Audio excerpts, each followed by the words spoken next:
I'm trying to wake up a little earlier and work out in the morning, so I do that. Love it. I feel like it starts my day, and then go Can I home, ask shower. what you like to do for a workout? Well, I have a trainer right now, so we're doing like a variety of different things. Love it. Doing a lot of like sled pushes and pulls, Oh. more like for power and speed stuff, which for you. I like. Yeah, it's been fun. You like the sled pushes? I hate those. I do. Good for you. Yeah. All the power to you. I love sled pushes and the assault bike. We've been doing a lot of that Oh my stuff. God. That is, I think, the most unpopular opinion ever. Yeah, I'm a bit weird with those things, but Sorry, no hate or shade. No hate or shade. hate. But like any of our clients, they're gonna listen to this and be like, "So He's I a psycho. still hate the assault bike. Please don't make me do it." no, the assault bike is so good. It's so good. So good for you. Yeah, I can't personally say that I like it too, but you do you, Connor. But then I work out, go home. We usually all get into work around like between 9:30 and 10, I would say. And then that's kind of where the day starts.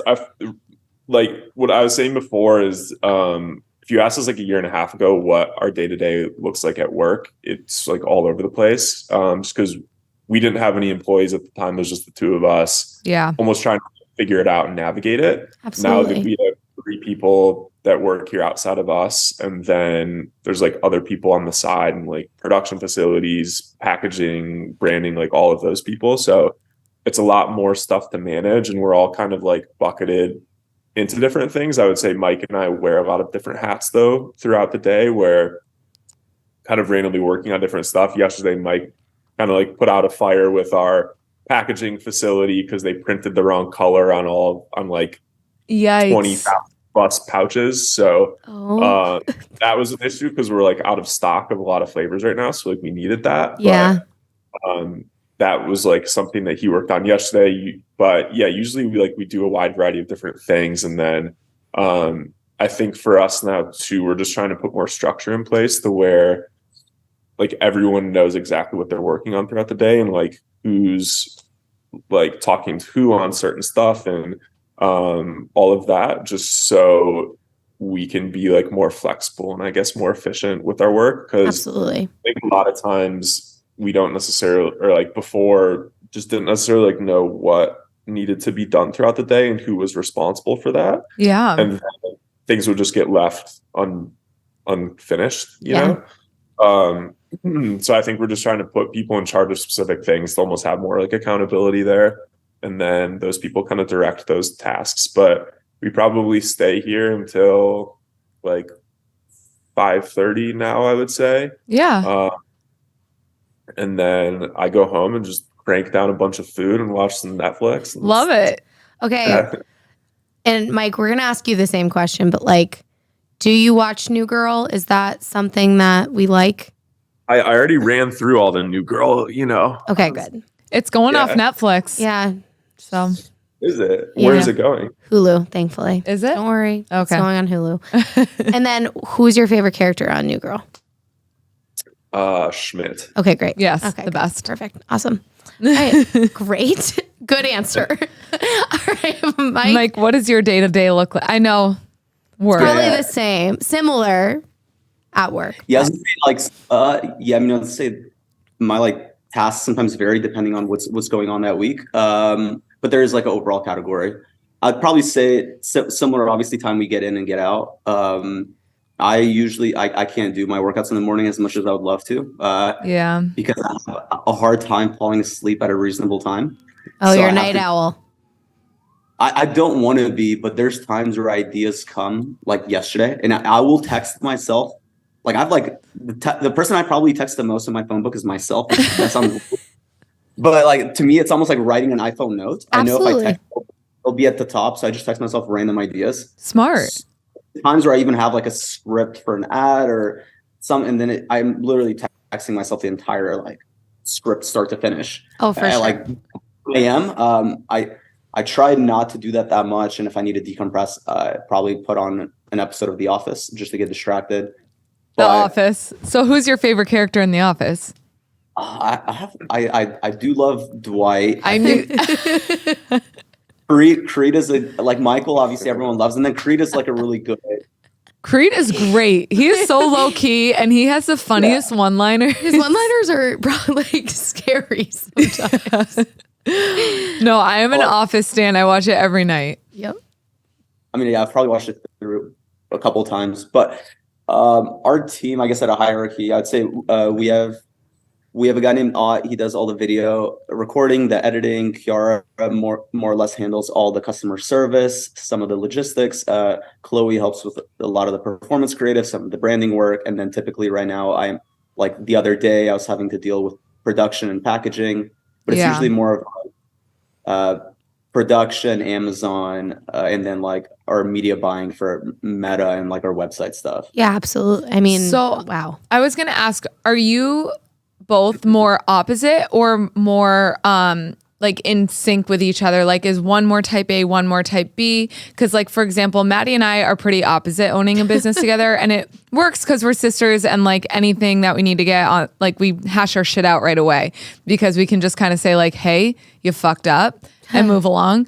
It's usually terrifying, usually, but you know, it usually resolves itself. I'm just curious what your dynamic is as business partners, and like if you're like have the same thought at the same time, or if like one of you can't shut your brain off, the other one can fully relax. You know what I mean? Type of thing. I don't know. Yeah, I feel like at times we're probably the same, and at times we're probably different.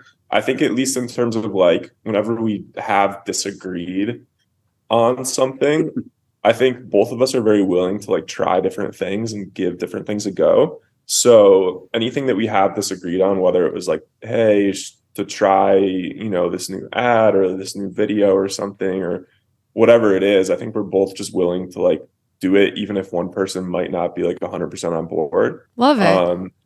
Yeah. So I feel like we're able to come to resolutions fairly quickly on if we want to like try and do something. Because I know there have been things that we've like disagreed on before, but it hasn't become an issue, you know? That's so good. I mean, I think, you know, that creates a really strong foundation for a business as well. If you're able to, you know, have an open mind with each other, that kind of allows you to find success, because sometimes something might work or it might not, but if you're willing to try it all, then I think your success rate just continues to go up, which is amazing. You know, I think a big thing with business, as you both are probably super aware of, is growth. How, you know, what is your 1 year, 5 year goal? What does that look like for Waterboy? You know, all of the hydration, all those other businesses are like, all right, alcoholic seltzers. But like, you know, what is for you? What's that 1 year and 5 year goal for both of you, or for Waterboy? I don't know. I mean, obviously there's some loose like numbers and benchmarks I have in my head of what success would look like a year, 2, 3, 4, 5. Yeah. I'm not necessarily as forward thinking just because there's so much happening right now that we need to like deal with. To me, it's more so, I think one of the hardest parts in probably most business and entrepreneurs is just the ability to focus and probably say no to most things, you know? Yeah. So thank you for saying yes to this. I appreciate it. Thank you. I don't mean that in like. No, I know what you mean. I'm just kidding. It's like more so with like everything, even marketing, right? Like everyone wants to do everything at once. Like, oh, should we have an affiliate program? Should we have an ambassador program? Should we do influencer marketing? Should we be on Meta, Google AdWords, YouTube? Like everyone wants to do everything at once. So it's really, we're going to figure out one thing we're good at and keep doing it until we hit like a threshold where we've capped it out. And then we'll move on to the next like thing that we think is second best. Yeah. So it's really like saying no to retail, you know, like we can easily say, let's go in retail, let's be in places. But if we're selling everything right now online at full margin, why would I necessarily distract the team and spread us thin to be like in certain like mom and pop stores just so my friends could see it and I could say, oh yes, I am in retail. So there's self-reflection that goes in that too, right? Like what is driving the growth? Where should we focus? What is like an ego boost? Yeah.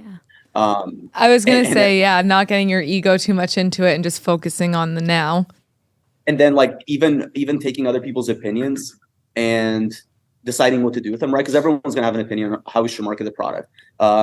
everyone ranging from like my personal family to friends of like, oh, hey, you should like lean into this. Yeah. Like everyone's so if you do what everyone else wants, you're going to just dilute yourself to just be like average across the board. Oh, really. for sure. So, I mean, I can really appreciate that answer because I think, you know, we've had other businesses on our podcast and it's true. There's sometimes you look ahead and you're like, I have this 5-year goal, this 1-year goal. And it almost is a distraction, right? From the now, like you said, really focusing on how can I make my business successful in this moment? How can I make sure that I'm continuously selling out, which you are, which is amazing. It's amazing. It's huge. But I can imagine that's pretty stressful too. So you have to stay on top of it, you know, with that production, you know, mishap, you're like, okay, well, we're sold out right now. We got to keep things moving so we can get our product to our customers and continue growing just, you know, in the sense of let's make more product sell out more times. well, I would say it's the goals are more so broader goals like how do we make our product better, and there's better in formulation and there's better in taste, and that's not like we need to make it better by X date. That's a process that like every iteration, there's never an end. There's never like, oh, this is final. Like on strawberry lemonade, we've probably tried like hundreds of like versions and iterations, and knowing that there's never like an end goal with certain processes is just like flush and repeat. Yeah. And then with certain other processes, maybe there is an end goal of like, how do we scale supply to make 10 million sticks right for this? How do we get to 20? Do we need to have other facilities involved? So yeah, I think it's just having broader goals rather than more of like timeline goals of year 2, I want to do X amount, year 3, I want to do Y amount. Yeah.